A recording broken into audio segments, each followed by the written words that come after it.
born in Lagos State, but I'm from Ile-Ife, Osun State. And I had my primary education in Maiduguri, primary, secondary, and university in Maiduguri. I went to University of Maiduguri. I studied geology, and I'm married. I have 3 children, a girl and 2 boys. And there's not so much story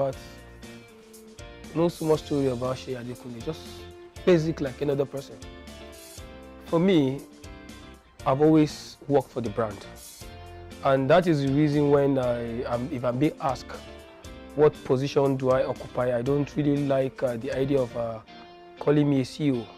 I'd rather be addressed as a project director, because Vodi itself is a project, and it's a project that is an ongoing project. And I'm just hoping that one day I will graduate to the level of a CEO. So that's how I see myself. The Vodi story started with, it wasn't Vodi at first, it was Testimony Fabrics.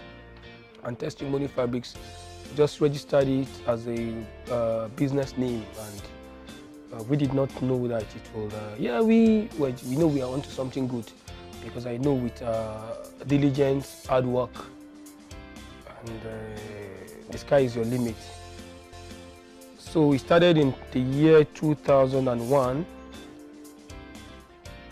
precisely in July 2001, and as a core member then in Akwa Ibom State, in a local government called Etinan. And I found myself having so much time on my hand, and I felt, okay, I cannot just be wasting away. I was teaching in a secondary school called Slot Peters. It was a technical school, and I was teaching physics and mathematics. And I had so much time, so Aba in Abia State was just an hour and a half to where I was serving. And I felt, okay, fine, let me just take a journey to this place, and that's where the journey began. I didn't know it was something that I was going to live my whole life. A lot of generation, a lot of people are going to depend on that singular decision that I took. And I went to Aba and I saw fabrics, and I felt, okay, I could make shirts, make boxer shorts, and sell to my fellow core members. That was in 2001. And if you remember, that was during past President Olusegun Obasanjo's administration. And then there was clamped down on importation on foreign goods. And I felt, okay, fine, let me just start with this. And I started selling, and I thought it wise then that the best name for the brand was Testimony Fabrics. But 3 years down the lane, that's between the year 2001 and 2 years, and I felt I needed a name that is more like a shorter name and something that is more African. And after thinking, then I remember I had this friend, my friend then in Maiduguri in the university, and her middle name was Vodi. Vodi means, literally means beauty in Fulani.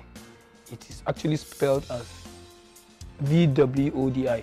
So, but the W is silent. So since it's silent, we remove it, and then that's how Vodi was given birth to. And ever since, we started as a business name, and we started going from 1 to 2, and today we are where we are, because you know better than I do. So when I was buying those materials, I needed money to buy soap, to type my CV. I was still hoping I could get a regular job. I was still writing tests in the bank. I was still going for interviews. I did not know that this is what I would end up doing. But I just did that as a stopgap, not to idle, to just find something doing on my own. So at that point, I think at some point, God now decided to bless that, and I felt, okay, I mean, this is good. I make money out of this. Why can't I just make a life, a living out of it? But I went to school. I studied geology. I wanted to work in the oil and gas industry. But during service, I found out, the reality outside school is different. Because when you're in school, because you're studying pharmacy, medicine, you just thought by the time you're out of school, bam, you just get employment and you start, you know. But by the time we're in service, the reality started setting in. And I knew, wow, so it's not the way we thought it was in school, because we felt you as a geologist. I mean, the shell of this world will just pick you, Chevron will pick you, and you know, we didn't know that there are so many people like you that are out there even better qualified in terms of the grade they made out of school. So that's the situation I found myself, and I just have to face the reality and like, okay, fine. Then, if you remember, it was then the era of the banking industry was booming then, so banks were being opened and they were recruiting. So, and at that point I felt, okay, I could just find myself, and I love the way the bankers dressed then, you know, their white shirts, sparkling white shirt, their ties, and I wanted to look like them. But at some point, I changed my mind once I found this. When I started, there was no tailor. It was just 3,600 naira, the stipend that was being paid to me as a core member. That was what I used in starting. I did not recruit my first tailor till September 2003. But then I was using tailors in Aba before then. But the first tailor I actually engaged in Abuja was in September 2003. I didn't study business in school. I wasn't opportune to go to any business school. The street taught me everything I learned, and I learned on the job, and I learned from people. You know, advice from people that are into business and people from corporate organization. From the chats we have, daily chat I have with them, my engagement with different kind of people on daily basis shaped me to who I am today. Taking risk was one of the first lessons I learned. And you know, it's a two-edged sword. It's either you take risk and win, or you take risk and lose. And taking calculated risk. But don't be too careful, because sometimes if you are too careful too, it's not good for business. That's one of the first lessons I learned. You have to be competitive in nature. Now, being competitive in the real sense is you just have this winner mentality, and you just want to be the first in everything. You want to be the best. So those are the things that have kept me running. And in terms of creativity, I want to be the best. In terms of entrepreneurship, I want to be the best. And I want to be the richest amongst my peers, especially for us that are in the same business. And I strive to be the richest among, to put it, fashion designers in Africa. The most influential, the one that's had most impact on me, it's a man, the founder of National and Panasonic, late, a Japanese entrepreneur, Konosuke Matsushita. Matsushita is spelled as M-A-T-S-H-U-S-I-T, I think, Matsushita. That's the man that's made most impact on me. And of course, never met him, but I read books about him. And I just got, you know, I was thrilled by his lifestyle, how he started I'm sure you've seen his products, National Panasonic, how he was able to, from age 9, how he was able to, against all the calamities that befell him. He lost 8 of his siblings, lost his father, lost his mother. He was taken to a bicycle shop. From the bicycle shop, he left because of integrity question, because, I mean, he questioned the institution then, and that's how he started that's the Matsushita Electric, that's what the ME. And once I read his book, I never recovered. I just wanted to be like him. I saw sheer ingenuity, sheer hard work, and I saw a man, despite all, how would I put it, all the disaster that befell him, he still went ahead to become one of the greatest entrepreneurs of all time. Then what inspires me is actually everything. Everything, my environment inspires me, people inspire me, and nature. And I have great designers around, both in this country and abroad, that inspire me on a daily basis. I'm going through one of the most challenging period of my career right now. Even though when people see and think everything's okay, sometimes, yeah, it may not be okay, but you just have to pretend it's okay because you are aware of so many young people that look up to you. So because you don't want to fail those people, you just have to, move on. Yes.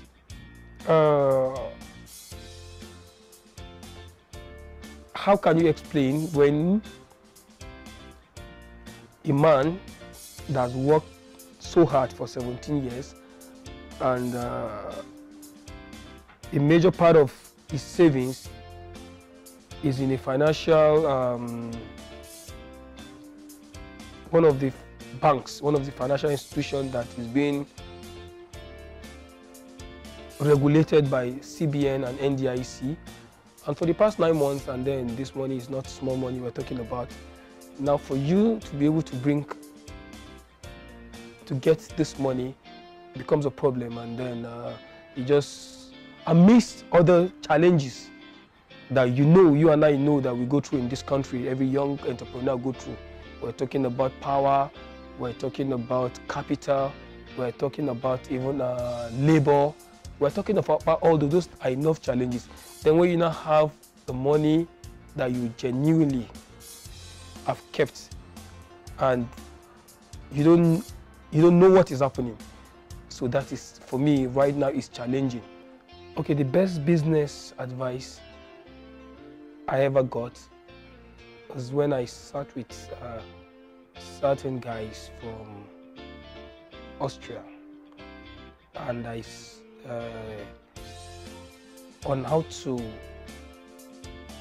manufacture textile, and I was taken through the process, and I see possibility, and for me it's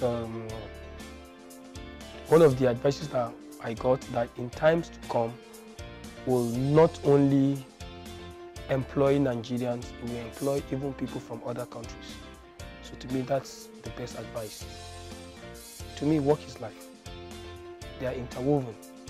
Even when, if I understood you very well, even when I take time to go and unwind, I still talk business. So business is everywhere for me. And life, like you put it, like leisure, I enjoy working. Even on the job, I still, to me sometimes like unwinding too, because something I love is part of me. Yes, so it's interwoven for me.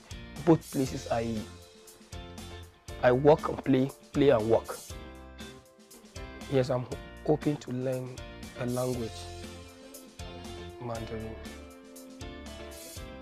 because that is a global, eventually it's going to be a global language. It's a Chinese language, and when you talk about the world economy, there is no country in this world that does not do business with the Chinese.